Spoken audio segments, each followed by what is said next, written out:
Yes, we are in the meantime with me and Dave for the very first webisode. Tonight's guest is Doug. Webisode 1. Welcome. Turn this crap down. I run a tight ship here. In the meantime, this is my good friend Doug Davis. Doug, welcome to the very first in the meantime webisode.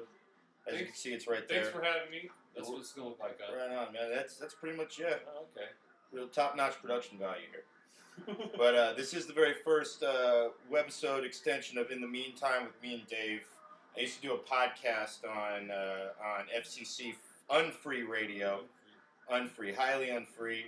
And unfortunately, things went south there. There's a manager, or he's the owner of the station. Bit of I would say he's an enthusiast of a very popular drug known as meth. You probably heard of it. Yeah, I've heard of it. Yeah, I've seen what it does. You know what I'm saying? Yeah. You know, doesn't bode well for the decision-making process. And my show was consequently kicked off of FCC Free Radio when I announced to him that I was going to be leaving anyway, and he kicked me off. Because apparently let's not get into all that mumbo jumbo. Okay. Fact is, it's made the show better because now we're here doing the very first webisode, which has been a long time coming, and we're here at the House of Spindler, aka my parents' house, doing this. So I want to thank you for being the last minute guest right on here. This is Doug, he's one of my oldest best friends from growing up. And he's a huge, as you might be able to tell, he's into motorcycles. A little bit. And I'm not in Sons of Anarchy. No, he's not a son of anarchy or a stepson of anarchy or something like that. But Doug and I have been through a lot of different, I guess your high school hijinks kind of thing. Yeah, a lot of adventures. Yeah, Doug's the only person I've ever known who has fallen asleep on LSD, and this, that was a long time ago. Not many people can say that. Not many people can, and I just remember you said you had funny dreams.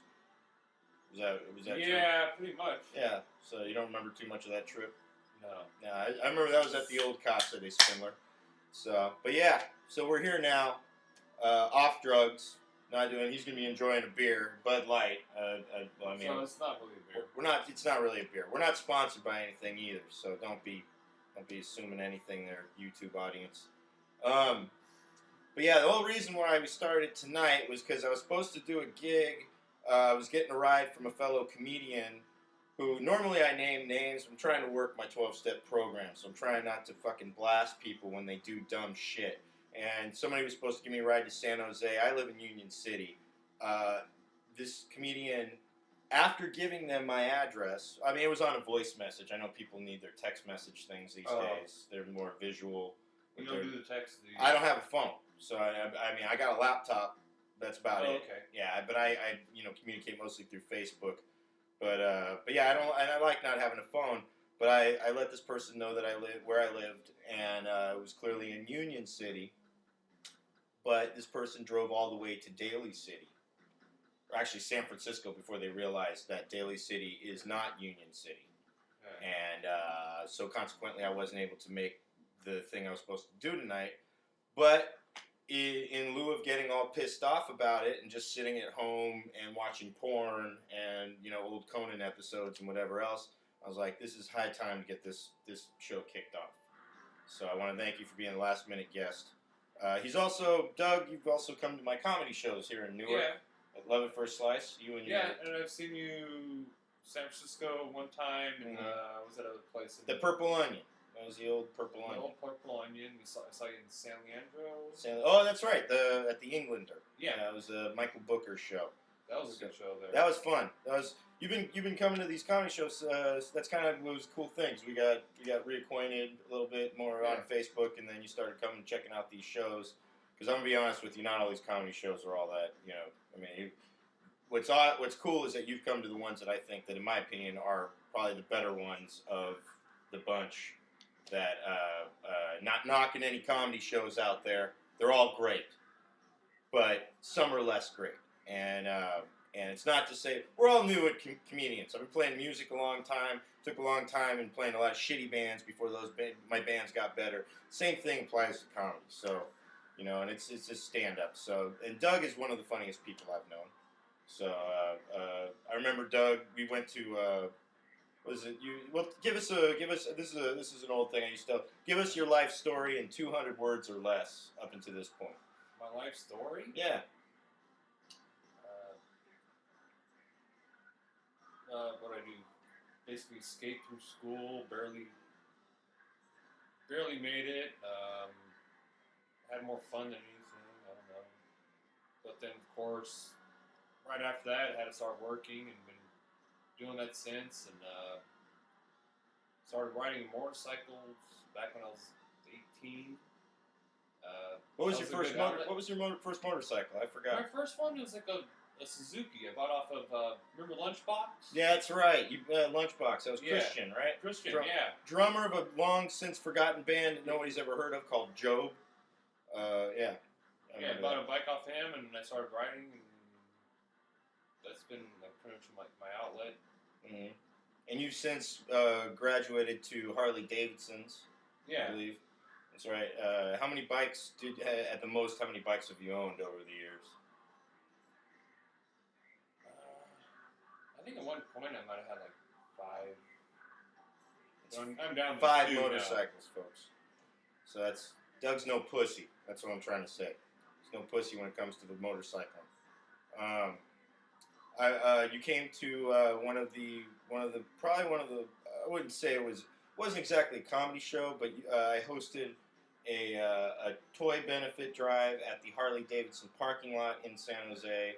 Yeah, the toy drive was sponsored by the San Jose Red and White. Red and Call White. them Red and White. I don't want to have anybody come in and hunt me down.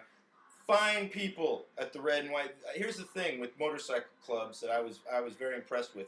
Nobody heckled, and the entire time comedians were bombing, left and right, left and fucking right.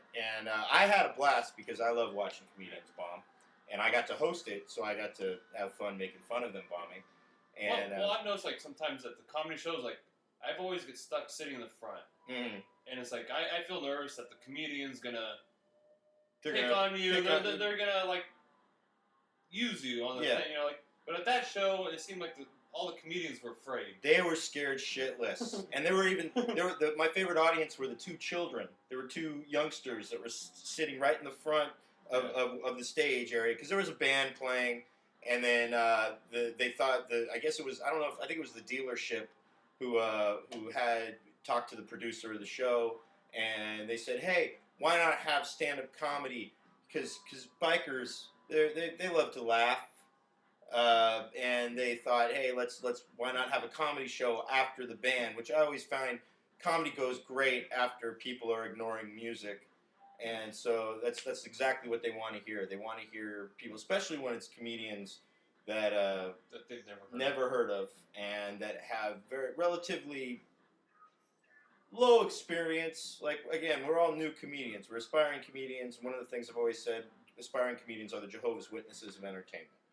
And as you guys can figure that analogy out. And if you can't, lots of luck to you. You probably buy Jehovah's Witness by their sales pitch, but yeah. So I've been really glad to see you at those events because again, those are some of the tougher events of seeing stand-up comedy. What you've also one of the things we went to school a lot. I mean, we went to school together. Doug was one of the people that I think gave me a ride to school. Gave me a ride to school, along with our good friend Daryl Feldman. Daryl, and probably one of the funniest people also I've known growing up. Who he was thinking about doing stand-up comedy, and I told him don't. He would hate it. He's great at playing folk punk music in a band called DAC. You can look that up, DAC.com. But he also hated dealing with all of that, dealing with bands and shit. So I told him, if you think that dealing with bands was miserable, imagine just doing stand-up comedy, I know would really make him hate it. Like, he'd probably not want to. He works at PG&E. It would make him appreciate his job at PG&E more. So. Oh, maybe you should try it. I mean, we kind of did when we ran an open mic for musicians, and occasionally a comedian would come through, but surprisingly enough, I was a better MC. I was a funnier MC when I was doing that before I got into doing stand-up. But let's just say, who are some of your favorite comedians now that are not hopeless hopefuls?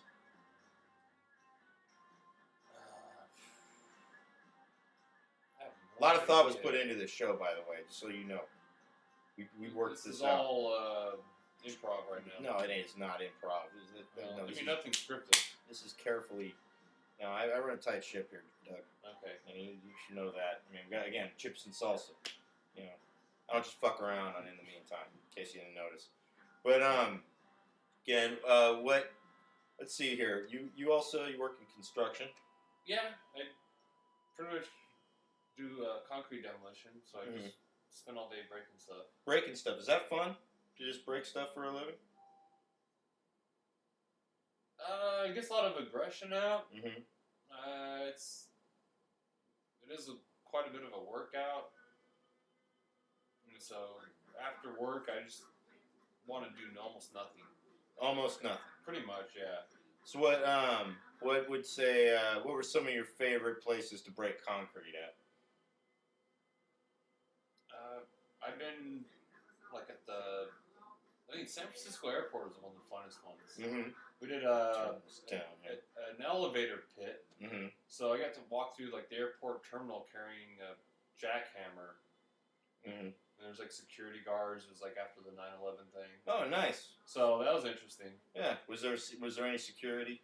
Yeah, there was a lot of the armed security guards, and I'm walking through the terminal with a jackhammer. I don't know. Well, out the floor. You look like a white jihadist. Yeah. I mean, you don't look too threatening. I mean, you look threatening enough, but not until you look like somebody who would not be threatening our country. You look like somebody who would be threatening somebody who is threatening the country. So, speaking of which, you also are you're an avid gun advocate, or advocate, or you own guns? Yeah, I just recently got into that. How recently? It's been less than a year. Less than a year. Okay. Yeah. So, what got you into firearms? The place I was living at before in Irvington, I wanted just something for protection, I guess. Protecting you from what in Irvington? Home burglaries. So I started off with just a handgun, and then bought a 12-gauge shotgun, which I thought would work real good for home defense. Mm-hmm. But believe it or not, just the sound of the the shotgun. The sound of the shotgun, yeah. Now here's the thing, because we had a debate about this, or not really even a debate. I brought up a point. I made a joke on Facebook, which a lot of people tend to do, saying I was making a comparison, because a lot of people get weapons for home defense the same way as they train in mixed martial arts. Self-defense courses. Everybody's gearing up for that home invasion, zombie apocalypse, whatever's going on, and I made an observation about how most of the time I find that people who get guns remind me a lot of the people who start training in MMA for fights they don't get in. In the end, most of the time you just end up hurting yourself more than defending yourself. But, I mean, I haven't done any of the statistics on any of this shit, so I don't know how many times really. Well, I haven't shot myself, but I've only shot the gun at the gun range. I haven't had to shoot no one in the house. That's good. Yeah, it is good. Because, I mean, a lot of times the thing about me personally, when I've been around firearms, they are pretty. I mean, I've only been around them a handful of times, handguns and all that. I mean, it's kind of a loose, stupid joke. A handful of guns, but no, with guns, they're deadly. I don't know if you knew, there was a family friend of our friend Michael Sills, who accidentally blew his head off when we were in junior high, and he was a very well-liked guy. From what we understood, it was not suicide. He was cleaning his gun, and he forgot that a bullet was in the chamber. So always remember, kids, check the fucking chamber for the bullets. All right, because you don't know. Don't clean a live gun. Yeah, just double check, triple check that shit. Okay, because the last thing we need, we don't need to be worried about. I mean, if you're gonna blow your head off, that's your business. But I'm just saying, just think of your loved ones, you know, because the last thing we need to do is try to figure out if it's suicide or not. You know, or if you don't know what you're doing, don't fuck with it. Yeah, really. Basically. I mean, that too. Yeah, that too. You know, and guns, they do hurt people. There's because nowadays also there's really the one thing I also home burglaries and all that. Why guns versus say I don't know a home security system? It's just funner having a gun. It's funner having a gun. Okay, yeah. That's a good answer. Well, you know, I mean, to each their own. Some people own a dog. Some people get, you know, they get those. Well, we have a dog, but she just. What kind of dog? She's like half chow. What's a chow? I don't know dogs. Those are the really fuzzy dogs. Fuzzy dogs. So they're not going to be that. She's not aggressive. She's like. She makes friends with everybody she meets. So. Right on. It's like my old dog, Bosley. Yeah. Yeah, I remember Bosley. I used to have an old English sheepdog named Bosley. And, we always used to say if anybody broke in, Bosley would show them where the shit is. Yeah. That's basically what my dog would do, too. So. Nice. I can't rely on the dog to... You gotta get yourself a Bichon Frise. One of those, was that what I don't know if I'm pronouncing it right. Bichons, they're the little poof, little small white poof dogs, because they bark like fucking shit. My dad has 2 of them, and you can't move anywhere around the house without those little fuckers just all the time. So I don't know. I already got one dog. I gotta feed and pick up shit, so I ain't getting no more dogs. That's a good point too. The guns don't shit everywhere. Yeah, that's a good point too. So. Guns don't take a dump. I mean, well, they can cause messes if used improperly. Again, know how to use a gun before you know. There was I was watching something on TV about their marketing guns to kids now too, which I don't know. I mean, it's a smart strategy if you're trying to sell guns. You know, get them while they're young. Well, I mean, they've been doing that a long time. I mean, I looked into it, and there used to be I don't know when it was, back in the 50s or 60s. They used to actually have classes in school where they would teach kids how to shoot. That's not a bad idea.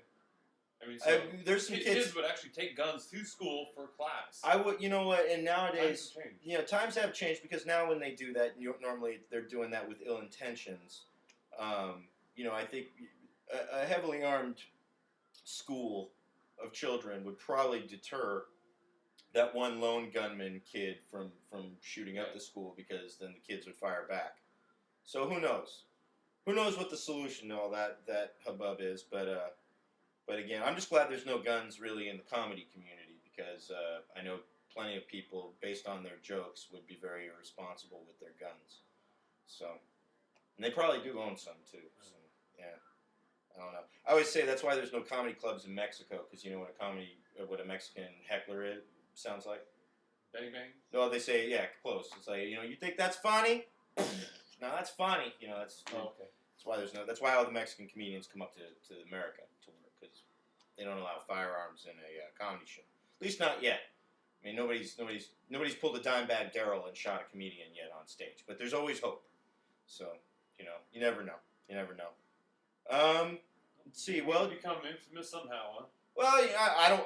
Hey, if I become that first comedian, I would not doubt it. I mean, that you'd have to really say. I mean, look at we've had Andrew Dice Clay, we've had Sam Kinison, we've had Andy Kaufman, we've had Lenny Bruce. There's been plenty of people and opportunity when there was more lax security for a comedian to get shot by, and I'm sure they've gotten death threats before.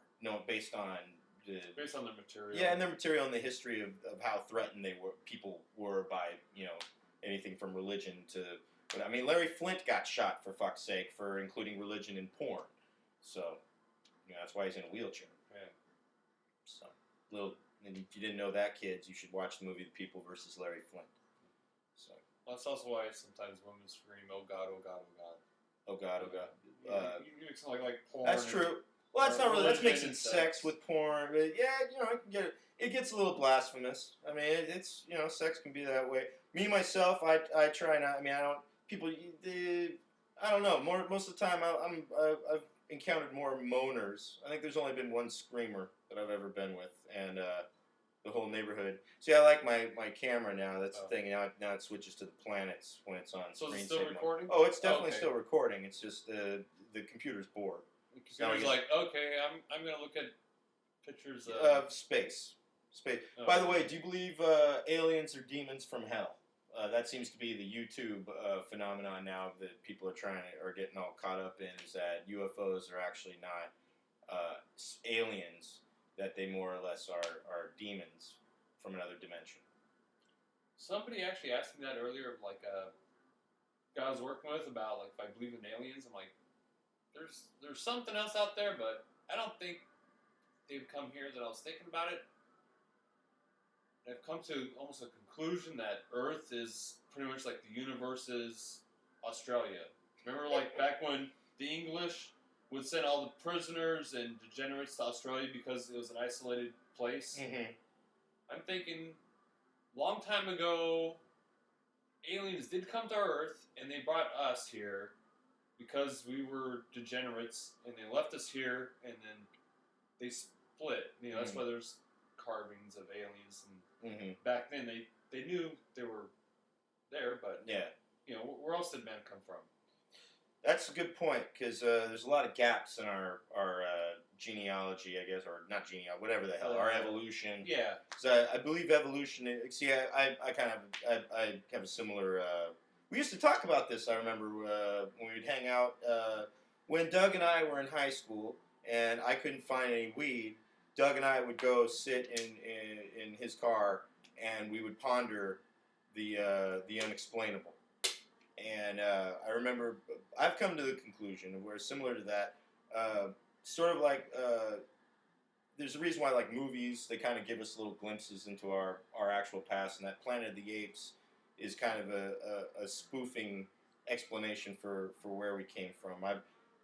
There's the Anunnaki, which, have you heard of them? They're like the lizard species that we supposedly are descended from in some respects, and that we were created mixed. We were a mixed breed of Anunnaki with species of this world, and that we aren't technically of this world natively, and much like how white people aren't native to the United States. But we were then created here, more or less, rather than brought here, and were developed as a slave species for to basically do whatever. I think we were here to mine gold, because gold is, like, apparently pretty precious to the Anunnaki. And this is all YouTube research, by the way. This is none of this. You just look up shit on YouTube, folks, because that's where everybody's getting their information these days. Oh, you can find anything on YouTube. Yeah, I know. This will be on YouTube, so that's what I'll be using this for. So, but yeah, and so we pretty much are in like a Truman Show of that. We're the dumb ones rather than the degenerates. It's like we're the ones that, you know, because I've always felt that even the smartest person on earth has done some of the stupidest things, you know, such as create atomic bombs and all the other fun shit that they make, and guns too. I always feel sorry for the inventor of the crossbow. Why is that? Because I feel the crossbow is like the laser disc player of weaponry between the bow and arrow and the gun. Oh yeah, like the inventor of the crossbow.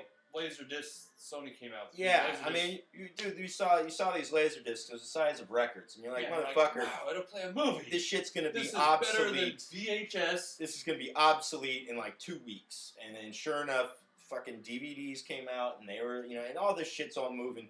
They've been moving it. They probably had all of this. What's all now? Blu-ray? It's not even Blu-ray now. It's just streaming. Everybody's all into their streaming shit. I got into the DVD thing. I had like a whole library of DVD movies, and like stuff went to Blu-ray, and I said, you know what? I'm done. Blu-ray is not even. The funny thing is, it makes movies look like they're sitcoms with all the 3D. Like, you can see the hairs in the characters' noses and shit. Like, see detail that really doesn't really add to the experience of a movie. That's I find. So I was watching a black and white movie in a bar. It was in high definition, and it looked like a television sitcom. Yeah. It really did not. Well, I mean, all the newer movies, it's all the computer CGI. There's no storyline. Mm-hmm. I think that's I remember like when we were younger, like you'd always watch. What was it? It's a Wonderful Life. It's like one of your favorite movies. Yes, it is. No black and white movie. It's a Wonderful Life. There's no computer generated special effects or nothing, and still to this day is a great movie because it's got a good storyline. It's a good story. Little propaganda to it as well. If you watch it, Frank Capra was a big advocate of military, and there's a little pro-military little because all movies have a little bit of propaganda element to it, more so today than they ever have. But again, there's still good movies with good stories. But if they'd make movies today how they did then, you'd have good movies again. It's harder. I don't like the movies nowadays. I haven't been to the movie theater. I can't even remember the last time I went to the movie theater. Yeah, it's like all the movies nowadays, like they want you to wear 3D glasses and just. You remember when here's the thing. There's so many movies that I remember growing up where this would have been a cool movie experience in 3D. But it was 3D it was funny too because you always knew that if they made a 3D movie, it was overcompensating for the fact that the story kind of sucked.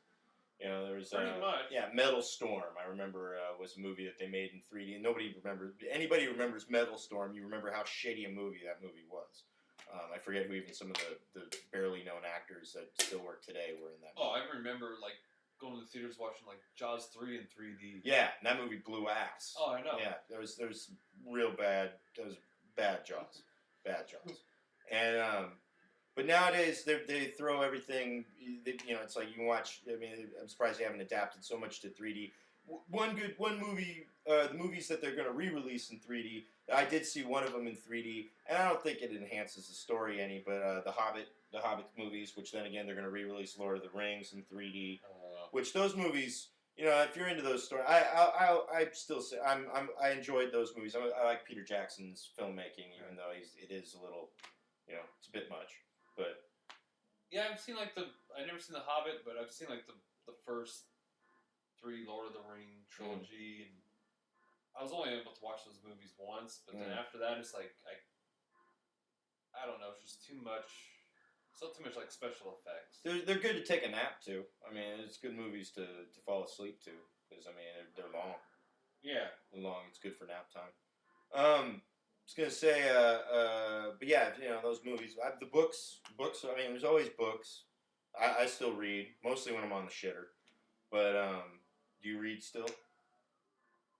On the shitter. Did you read ever, or did you read any books or for fun? I remember reading like some like a little bit like Stephen King books. Mm-hmm. Which also were turned into movies. A lot of them. Yeah. Probably. I don't know if any of them made 3D, but they probably made Maximum Overdrive in 3D. I think they did. Did they do that? No, that was a good movie though. That was a good movie, Maximum Overdrive. You remember Maximum Overdrive? I remember. I saw it once. They had the whole AC/DC soundtrack on it. Yeah. Who made who? Yeah. Who made who? Who did make who? Speaking of which, you know, I mean, that's what we were talking about earlier with the Anunnaki shit. But going back to this aliens or demons from hell. Supposedly, again, the Transformers movies, being that these are all big budget, Transformers movies are to prepare us for the fact that those are demons. The Transformers technically are, since they're these space aliens that can transform. That is what supposedly these UFOs, if you do some of your YouTube research, they are the shapeshifters in the sky that of some of these UFOs that they do resemble these moving on. They can supposedly shapeshift and take on different forms. So I just look that up. Again, it's good good horrible documentary. Aliens or Demons from Hell. Check that one out. That'll lead you down a little bit some of that. It's a good documentary with a lot of misspellings. Put it that way. In the text, there's a lot of they don't know how to spell. So it was a documentary made in made in a dumbass. The Philippines or something. No, it was made by somebody with putting together footage. This apparently we've been on the moon since before the moon landing. The Rothschilds have had a colony up there. It's what the movie Aliens kind of alludes to. Oh. See, a lot of our movies are, according to a lot of this line of thinking, our movies are spoon-feeding us our actual reality in the disguise of fiction, and then that way it's easier for us to dispel any of the truth that could be stranger than fiction in our existence. So, Well, it's kind of like back in what 1800s. Like, was it was the guy Wells that did the H.G. Wells. H.G. Wells. Yeah. He wrote stories about like traveling on rockets and under the water. Before we had rockets and spaceships and submarines, and now we have that. So. Kind of like what people are doing now. Knew. Supposedly, he was one of some level of masonry. That's the thing. These guys, the Masons, the Illuminati, all that shit, supposedly have had this knowledge for a long time. Where we're living in there's already been ancient technologies that have been developed that already. They have the secrets. They're just not. They're just revealing this stuff all over to us via military technology and all that kind of.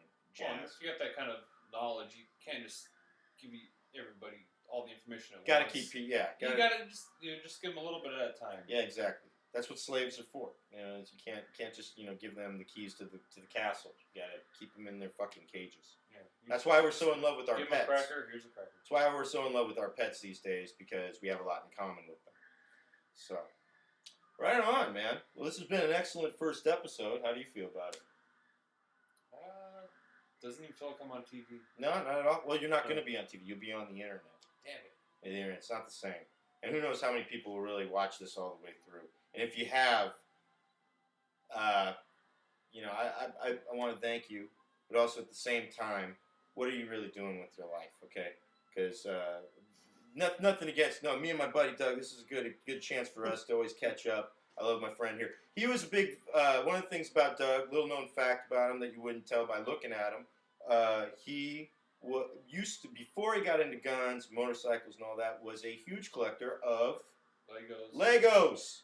The man was a Lego man. And have you seen the Lego movie?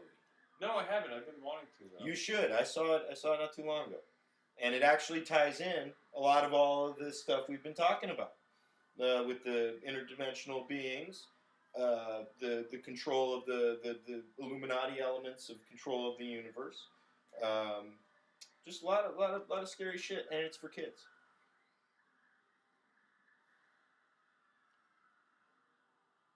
Hopefully the kids don't completely grasp all that, or else. Hey, I'm just saying, it's the Disney factor of things. When Disney. Disney has a good... Here's the thing. Walt Disney, little known fact about him, was an anti-Semite. He was not a fan of a lot of the races, known racist. One of the things interesting also about him, the Disneyland, Disney Worlds, all that kind of stuff, one of the most fascist-run theme parks ever. You cannot color outside the lines at a Disneyland did you remember Grad Night at all? Yeah. Did you, we went to grad night at Disneyland at our high school. Did you have anybody who attempted to smoke weed in Disneyland at any time? Or do anything inappropriate in the Disneyland? I believe there were some. And what did they tell you what happened whenever they tried to do something outside of the scope of Disneyland? No. There would be men in black suits that came out of nowhere. Or there would be people that would always be watching, and they would come out and tell you, don't do that, or you're going to get the boot. They'll tell you to change your shirt if they don't like your shirt. There's been reports of all that. Disneyland, Disney World, not a fun place on earth. Just telling you that. It's not freedom. Be the kind of place you might need a gun to get out of if you're on the wrong side of Disney. That's all I'm saying. So be careful. Be careful when you go to Disneyland. Watch it with your kids. Go modeling with Mickey Mouse. Hey, dude, I'm telling you, those places, they don't fuck around at Disneyland. But yeah. So again, go see the Lego movie. I think you'll get a kick out of it. It's a good little romp. So yeah. So what have we learned today? Guns. Use them.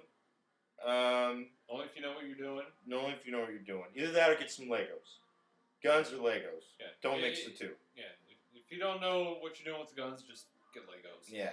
You can't. It's hard to hurt yourself with Legos. Exactly. Doug is also a big advocate of the comedy shows at Love at First Slice here in Newark, California. every first and third Friday.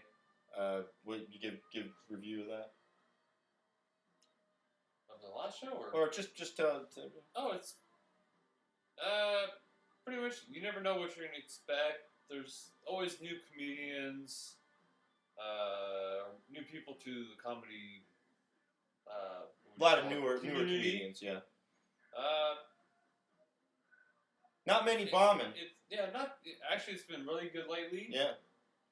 I mean, back when it first started, you say, you get what you pay for because it's a free show. Yeah. Now you're actually getting a good show for free. It wasn't bad either when we first started. There was just you had to kind of there was only I've only counted about because I've been at every show. I've counted about 4 to 5 people who kind of struggled or bombed pretty hard and didn't pull it out of because I count what it's like. You can have a lull in the set, but if you get some big laughs out of it, you pull it out of the fire. And always that's the thing. Comedy is a subjective thing. So, and the cool thing is, Love at First Slice has high expectations of a free comedy show. So, and also there's another show that I also coordinate at Sanctuary Ultra Lounge in Livermore every Thursday. That's also a fun little show. I book everybody there. That's a good place for people to learn how to not bomb, because I bring some people that are, bomb harder than Al Qaeda, and they and Al Qaeda is not even real. All right, tells you all that. So, with that, Doug, are you doing any cool gigs lately? In construction? Just doing any? Is there any? Motorcycle gigs? Well, was it last week? We did a job over at Apple. They're building like a new building. Oh, that's right. Apple extended their scope of things. Another evil corporation, which this is all part of. Thank you, Apple, and fuck you, Apple. Is that an Apple Note? This is one of the old Mac. This is a 2009 MacBook. Oh, okay. So it's ancient technology, like compared to today's stuff. Like this thing's barely working. So we're lucky this is even being filmed right now. So yeah, they're doing a new building. Like we had to take out a bunch of concrete because they're redoing the floor, and they're putting glass walls in the whole building. Mm-hmm. The entire building is going to be glass walls everywhere. That's going to be a wonderful place to be when the big one hits. Yeah. Earthquakes, yeah. Plus, you don't get much privacy. Oh, yeah, well, sometimes people want to be seen when they're fucking in their office. That's, it's such a voyeuristic time these days. Everybody wants to be seen. People see Wolf of Wall Street, there's a lot of sex in that movie. Everybody wants to do what's in the movies. There's going to be people fucking in the office. If you've seen Wolf of Wall Street, it's basically, it's the third act of Goodfellas in one long movie. It takes place on Wall Street. A lot of cocaine, a lot of hookers, a lot of money that was ripped off by people. So it's people watching the movie and they go like, "Hey, I want to work on Wall Street." Basically. It's not so much work. Like I'm in recovery now from drugs and alcohol. After I saw the movie, I felt like I just used. So I felt like I needed to go to a NA meeting right after the whole thing. So. But yeah, tough movie for people who used to use. Not that tough. I mean, it's just made it look fun again, and you had to remind yourself, wait a minute, I'm a drug addict. Can't be doing that. It's not as good as it looks in the movies. I mean, I had my fun, okay? And I still will occasionally yank one out to a memory of the spank bank. But you still got to remember, you're just as depressed as you are after jerking off when you're using drugs and everything else. So it's not all fun and games. So another thing you can learn. Well, that's in the meantime. We've been here in the meantime with me and Dave, my guest, Doug Davis, man of many words. We went to a lot of concerts too growing up. Remember, we've seen Guar. We've seen the Melvins, who we're listening to now. Much times we'd go to what was that New Year's Eve show? Primus, yes. Those are shows I'll admit, Primus is not a band that I've. They've been like the Muppets for me in terms of music. Like I haven't still been a Primus fan, but they're an excellent band, no doubt. There's still good shows on New Year's Eve. They put on. I go to see the Melvins more or less because more bang for my buck with the Melvins, and they've gotten doper. But also, of course, we got into the Melvins because we went to go see Guar. That's right. Guar introduced us to at the Omni in Oakland. Omni in Oakland, across the street from Crack House. Mm-hmm. That's right. I think we parked in front of the crack house, didn't we, that night? We probably did. And lucky, that was on Martin Luther King Boulevard. We were old school. We parked on Martin Luther King when nobody else used to, and we had a dream that our trucks or our cars would still be there when we got back, and they were. So luckily the car I had just had the AM radio. The AM radio, but still, people stole all kinds of shit, man. They'd break in just to, the window shop, broken window shop and shit. So, but yeah, so that's the history. Cause we're old friends. So thanks for checking out the first webisode of In the Meantime with me and Dave. Again, this is my guest Doug. You can catch him at our Love at First Slice shows, chilling with his gal Kat. And Kat also a wonderful heckler of the shows. I find she's great heckler because she heckles with love and really keeps all the comedians. Yeah, some of those comedians are pussies. I mean, they're my friends. Some of them are, but they're still a lot of these comedians don't know how to talk to strangers in general. We're all social retards. Got to learn how to talk to strangers. So, but is there anything else you want to add in conclusion? Well, I guess on that note, come out, see a live show, and heckle a comedian. Heckle them if they're treating the audience with disrespect. I'm not advocating all heckling because one of the reasons why I used to go before I did comedy, I would sit in the front because I knew I actually wanted them to see what they would say to me. And I gotta say, best comedians ever to sit up front was Charlie Murphy, Bill Burr, and Donnell Rawlings. Didn't say shit to me or Mike Sills, sitting right in the very front. And the closest they came was Donnell Rawlings looking right at us whenever he was saying the punchlines to any of his weed jokes. That was about it. But they didn't talk any, oh, look at this guy, Well, I remember, when I saw you at San Francisco, Purple Onion, mm-hmm. I didn't have, any biker gear stuff on, but I'm sitting right in the front, and one of the comedians still, it's like, oh, this guy looks like he's in Sons of Anarchy. Was that show even on then? Yeah, it was. Yeah, it was. Oh, it was. God damn, that show's been on. And it's I'm like, you pick out that I was a biker, but, it's because you can come up with something better than they can't. I mean, not at this level, because again, most of them aren't very smart. They just see some comedian on TV that they like, or they're fans. A lot of comedians at this level are just like bands at this level. They're fans, and they imitate their idols. Okay. And they don't really have a mind of their own yet. And they think they can do this overnight. So, but... Well, I like to, sit up in the front, even wearing all biker gear and have the comedian say something, if it's nothing to do with, Sons of Anarchy, just, go ahead, if you want to pick me out of the crowd, but... Come up with something better. Come up with something original. Yeah, you dumb shits. Think of something. Use your fucking brains. Stop getting on your smartphones and just referencing pop culture. Read a book. Yeah, do something. Develop a brain. But anyways, well, that's been our first In the Meantime with me and Dave. Thank you for watching. I hope you got something out of it. Feel free to leave all of your offensive comments, if any, on the thread here at YouTube and all that other shit. You can find me on Facebook, pissing people off.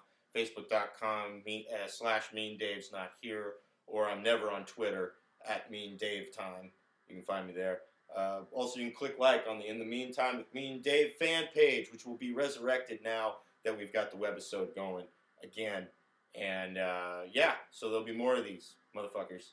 And thank you, Doug. Thank you. I don't have my own webpage, so just any comments, leave on Dave. Yeah, he's my friend, so you can just leave it on my page, talk some shit, and he'll see it.